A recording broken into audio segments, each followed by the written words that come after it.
دارم سر اولی با میام واندرلند. تو این چند سال که اینجا بودم نتونستم برم، همیشه یه شرایطی پیش اومد نشد. هم استرس دارم هم هیجان. صدای جیغ ملت هم داریم میشنویم از اینجا. امیدوارم که اتفاق بدی نیفته نمیرم.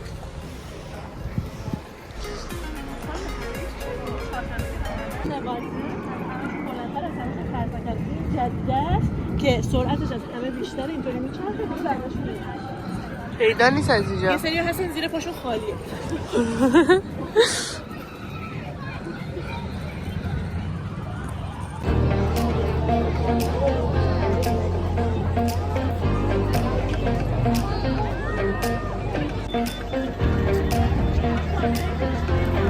مثلا جا نمیشه کیفش.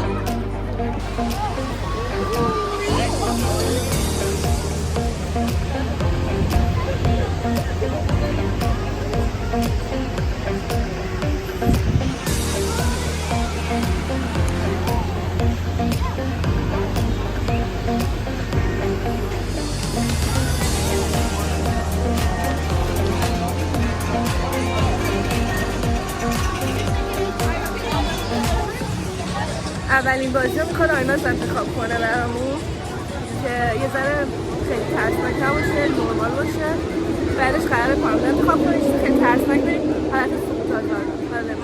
من که دیگه خودم سپردم دست این دوتا، فقط دنبالشون میام هر جایی من ببرم چون من نمیدونم اصلا اینجا بلد نیست.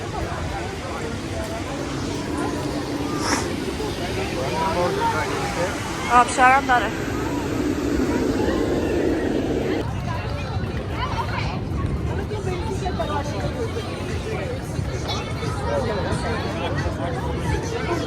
ما الان توی این بودیم به این بزرگی.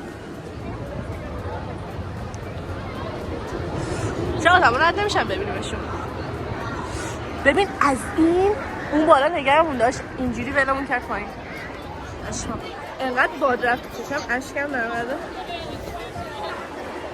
خیلی باحال بود ولی اصلا ترس نداشتم اون وقت که نگشم کردم. بعد آینا از یه رانگو توی ترسیه اولی ماره که وقت خودش اینجوری نفس عمیق داشت میکشیدم. دارم تعریف کنم نفس عمیق که ببینیم.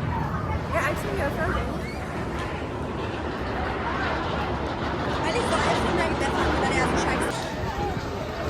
اینجا پارک آبیشه.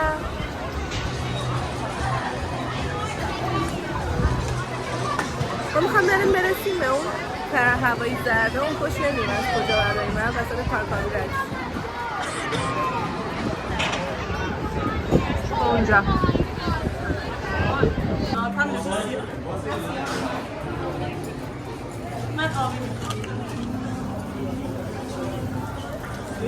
اینو بگی از من بگی. تو با تو چه رنگی میخوای؟ یه رنگ جدا قرمز. خیلی زیبا شدی. خیلی شیکی شما عزیزم.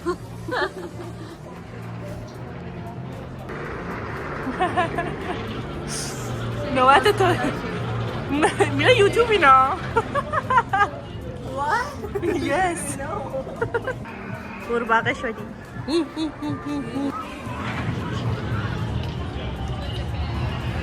بچه ها غذاش افتضاحه. باورتون میشه مثلا این غذا $20 پول دادیم